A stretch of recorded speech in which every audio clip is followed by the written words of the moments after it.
Baik, bismillahirrahmanirrahim. Assalamualaikum warahmatullahi wabarakatuh.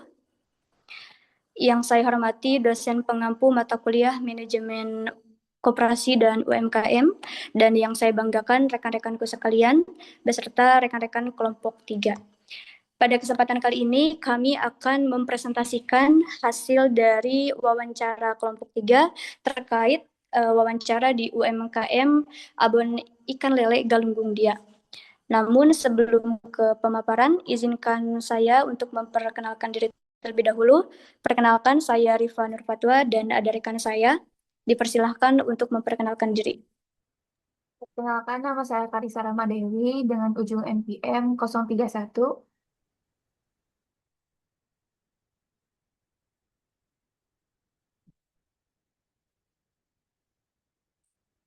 Baik, dilanjutkan yang lainnya. Saya Becep Zaki dengan ujung NPM 040. Saya Gina Samratul Puada dengan ujung NPM 052.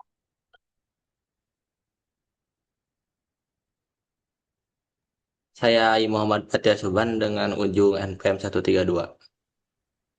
Baik, kita lanjut ke pemaparan. Di next slide aja.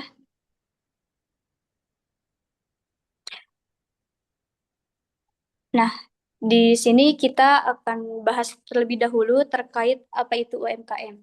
Nah, jadi UMKM ini merupakan unit usaha mikro, kecil, dan menengah yang mana UMKM ini merupakan usaha atau kegiatan usaha yang dimiliki oleh individu ataupun badan usaha gitu. Nah, selain dari pada UMKM ini, kami akan lebih dalam membahas terkait UMKM yang ada di Tasikmalaya, yaitu UMKM Abon Ikan Lele Galunggung Dia. Nah, ini tuh merupakan UMKM yang bergerak di bidang pengolahan hasil pertanian, hasil perikanan, khususnya di abon ikan lele, yang mana usaha ini memiliki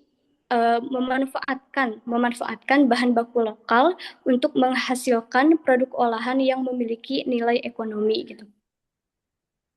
Boleh dilanjut kepada rekan saya? Oke. UMKM Abon Lele Galunggung Dia 13 merupakan usaha mikro kecil dan menengah yang bergerak di bidang pengolahan hasil perikanan, khususnya produk abon ikan lele. Usaha ini berlokasi di Jalan Gunung, Penyingkiran, Kecamatan Indiang, Kabupaten Tasikmalaya. Nah, usaha ini didirikan pada tahun 2013 oleh Ibu Wati dengan merek dagang yaitu Dia 13 ya, yang lebih dikenal masyarakat luas sebagai Abon Galunggung. Secara legalitas, usaha ini telah memperoleh sertifikasi halal sebagai bentuk kepatuhan terhadap standar keamanan pangan dan kepercayaan konsumen.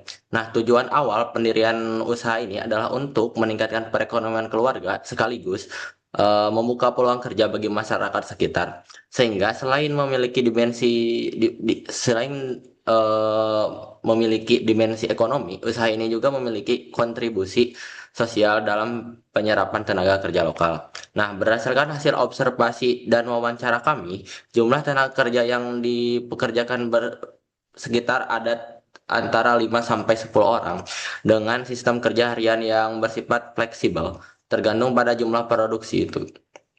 Nah, struktur organisasi usaha belum tersusun secara formal, di mana pemilik usaha berperan langsung dalam pengambilan keputusan, eh, pengawasan, dan pengawasan produksi hingga pemasaran.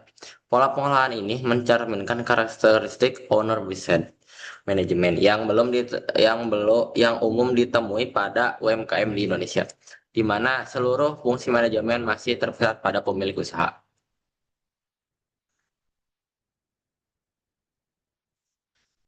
Nah, produk utama yang dihasilkan oleh UMKM Abon Lele Galunggung Dia 13 adalah abon ikan lele dengan varian rasa original.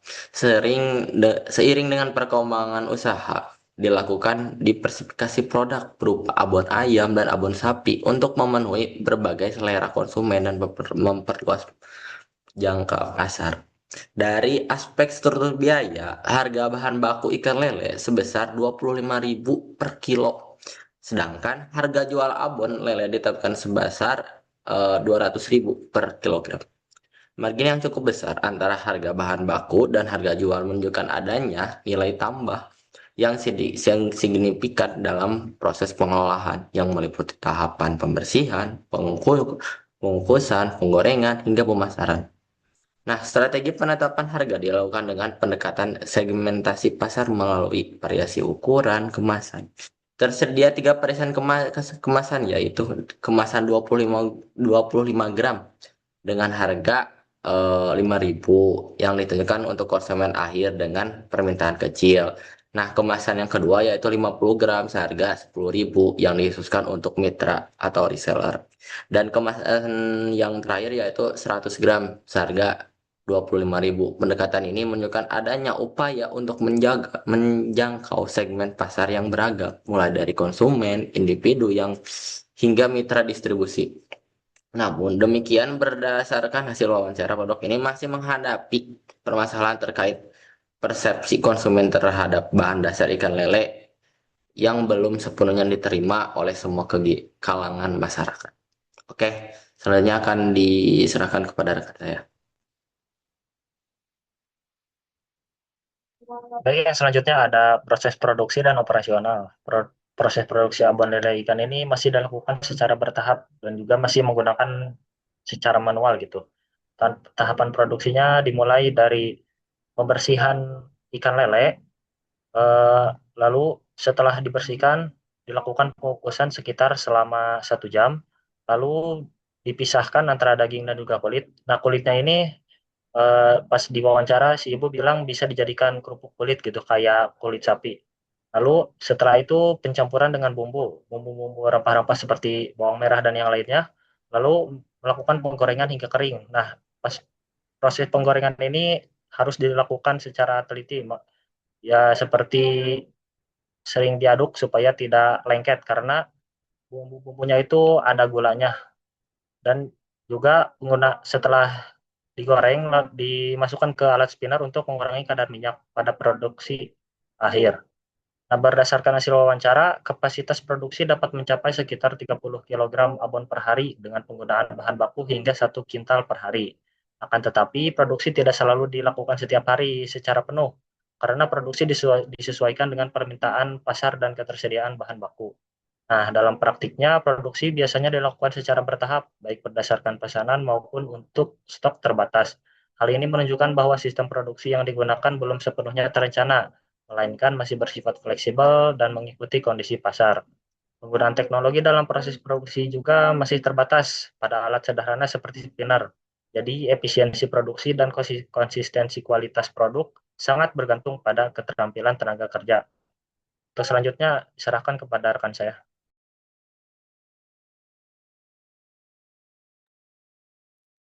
Baik, dari aspek manajemen, pengelolaan usaha masih bersifat sederhana dan terpusat pada pemilik, serta proses pengambilan keputusan dilakukan langsung oleh pemilik usaha tanpa sistem manajerial yang terstruktur.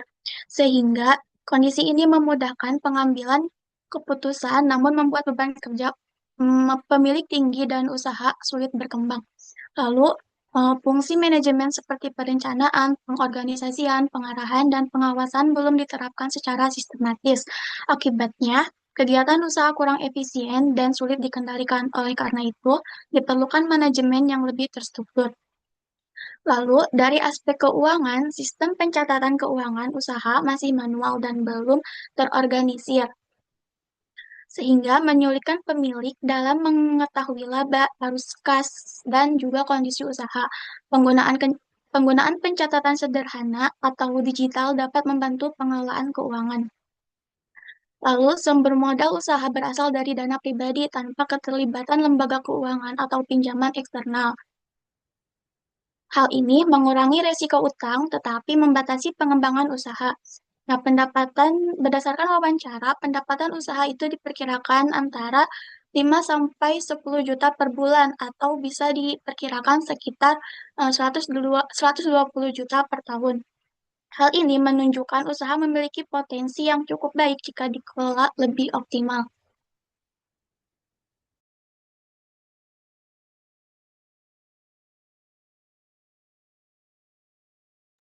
Baik, selanjutnya saya akan menjelaskan mengenai aspek pemasaran.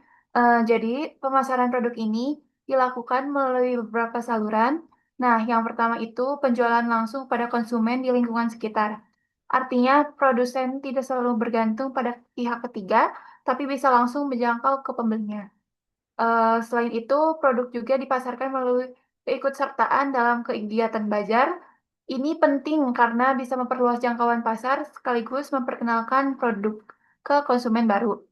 Kemudian ada juga pemasaran melalui jaringan yang diperoleh dari pelatihan atau kegiatan dinas terkait. Nah, dari sini biasanya terbentuk relasi yang membantu distribusi produk. Tidak hanya itu, sebagai penjual juga menggunakan sistem reseller, terutama untuk kemasan tertentu. Jadi jadi produk ini bisa dijual kembali oleh pihak lain dengan jangkauan yang sangat lebih luas. Namun dalam praktiknya ada beberapa tantangan. Yang utamanya adalah persaingan harga dan juga pandangan konsumen terhadap ikan lele. Kadang masih ada stigma tertentu yang mempengaruhi minat beli. Selain itu, pelaku usaha juga mengalami kesulitan dalam membangun kepercayaan konsumen terhadap kualitas produk. Jadi, ke depannya perlu strategi branding dan peningkatan kualitas agar kepercayaan konsumen bisa meningkat. Selanjutnya, next. Baik, selanjutnya analisis kelayakan usaha. Berdasarkan hasil analisis, usaha abon usaha abon ikan lele ini menghasilkan total penerimaan sebesar 50 juta per bulan. Nah, angka ini diperoleh dari penjualan sebanyak 250 kilogram produk dengan harga 200.000 per kilogram. Dari sisi biaya, total pengeluaran usaha sebesar 39.250.000. Biaya ini terdiri dari biaya variabel sebesar 36.500 dan biaya tetap sebesar 2.750.000. Artinya, sebagian besar biaya didominasi oleh biaya variabel, terutama bahan baku ikan lele yang mencapai 24 juta. Jadi bisa dibilang bahan baku menjadi komponen biaya terbesar dalam usaha ini. Nah, jika kita lihat selisihnya antara total penerimaan dan total biaya, usaha ini menghasilkan keuntungan sebesar 10.750 per bulannya, menunjukkan bahwa usaha sudah memberikan profit. Kemudian dari hasil analisis break even point atau BIP, usaha ini mencapai titik impas pada produksi 196 kilogram per bulan, artinya minimal harus menjual 196 kilogram agar tidak mengalami kerugian. Selain itu, BEP harga menunjukkan angka 157.000 per kilo.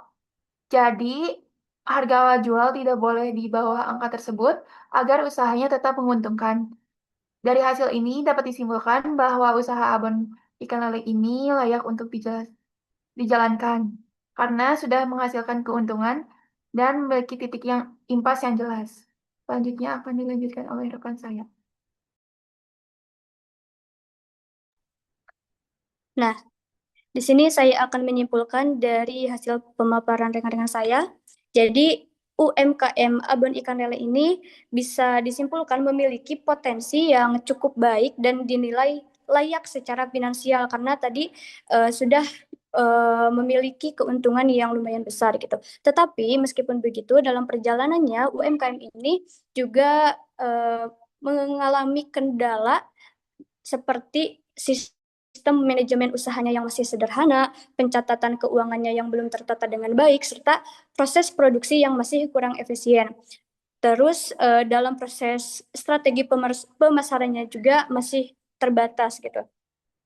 Sehingga untuk keberlanjutan dan pengembangan UMKM abon ikan lele ini sangat bergantung gitu pada upaya perbaikan di berbagai aspek yang tadi telah saya sebutkan gitu. Contohnya seperti penerapan manajemen usaha yang terstruktur, penyusunan laporan keuangan yang lebih rapi, penggunaan teknologi ataupun alat produksi yang lebih efisien, serta penguatan strategi pemasaran gitu ya, baik secara online ataupun offline gitu. Dengan dilakukannya perbaikan tersebut, diharapkan UMKM ini mampu meningkatkan produktivitas, memperluas pangsa pasar, serta memberikan kontribusi yang lebih besar terhadap perekonomian masyarakat yang ada di sekitarnya. Mungkin sekian yang dapat kelompok 3 sampaikan. Terima kasih atas perhatiannya dan mohon maaf atas segala kekurangannya. Wassalamualaikum warahmatullahi wabarakatuh.